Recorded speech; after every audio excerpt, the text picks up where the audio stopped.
स्वागत है आपका सिटी पोस्ट लाइव में। मैं हूं शिवानी जायसवाल। इस वक्त की राजनीतिक खबर सामने आ रही है। राहुल गांधी की वोट अधिकार यात्रा को लेकर भारतीय जनता पार्टी के वरिष्ठ सांसद राजीव प्रताप रूडी ने बड़ा बयान दे दिया है। राजीव प्रताप रूडी ने व्यंग्य भरे अंदाज में राहुल गांधी की यात्रा पर टिप्पणी करते हुए कहा है कि राहुल गांधी जी यात्रा कर रहे हैं, ये अच्छा है, स्वास्थ्य के लिए यात्रा करना ठीक है, लेकिन उन्हें ये भी देखना चाहिए कि बिहार में क्या हो रहा है, कितना विकास हो रहा है।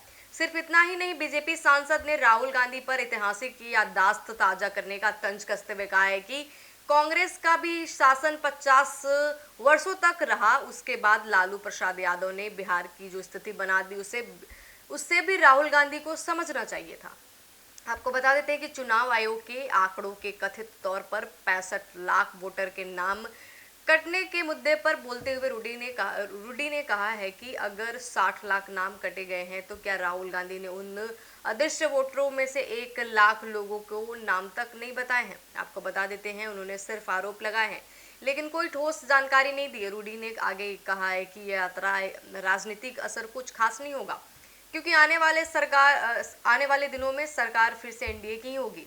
उनका कहना है कि बिहार की जनता ने काम देखा है, वादे नहीं।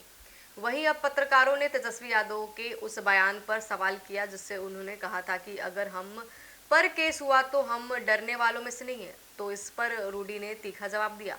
उन्होंने कहा है कि कोई भी नेता जब उस पर मामला दर्ज होता है तो उसे डरना नहीं होता है। यह नया नहीं है, लेकिन सवाल यह है कि तेजस्वी यादव बार बार क्यों कह रहे हैं कि वो डरते नहीं। क्या उन्हें डर सताने लगा है? राजीव प्रताप रूडी ने इस बयान के जरिए एक तरफ राहुल गांधी की यात्रा को राजनीतिक नौटंकी की तरह बताया, तो वहीं विपक्ष पर सीधे तौर पर हमला करते हुए ये भी संदेश दिया है कि बीजेपी और एनडीए एक बार फिर बिहार की अपनी स्थिति मजबूत कर चुकी है। उन्होंने कहा है कि बिहार में इंफ्रास्ट्रक्चर, स्वास्थ्य, शिक्षा और रोजगार जैसे क्षेत्रों में जो काम हुआ है वो जनता देख रही है और उसे झूठे नारों से भ्रमित नहीं किया जा सकता। अब सवाल उठता है कि क्या राहुल गांधी की वोट अधिकार यात्रा, जिसे विपक्षी एकता की एक बड़ी कड़ी रूप से देखा जा रहा है, इसी तरह बयानों से कमजोर हो जाएगी या फिर यात्रा वाकई जनता को जोड़ने में कामयाब रहेगी? इन सवालों का जवाब तो वक्त देगा, लेकिन फिलहाल इस खबर में इतना ही। आपको हम बताना चाहेंगे कि राहुल गांधी की यात्रा बिहार में राजनीति एक नई बहस जरूर छेड़ दी है, लेकिन आज हम बात करेंगे वो बड़े विजन की जो आने वाले वर्षों में बिहार की तस्वीर और तकदीर दोनों बदल सकती है, वो है बिहार विधानसभा चुनाव। तो फिलहाल इस खबर में आपकी राय क्या है, हमें कमेंट सेक्शन में जरूर साझा करें। तब तक के लिए धन्यवाद।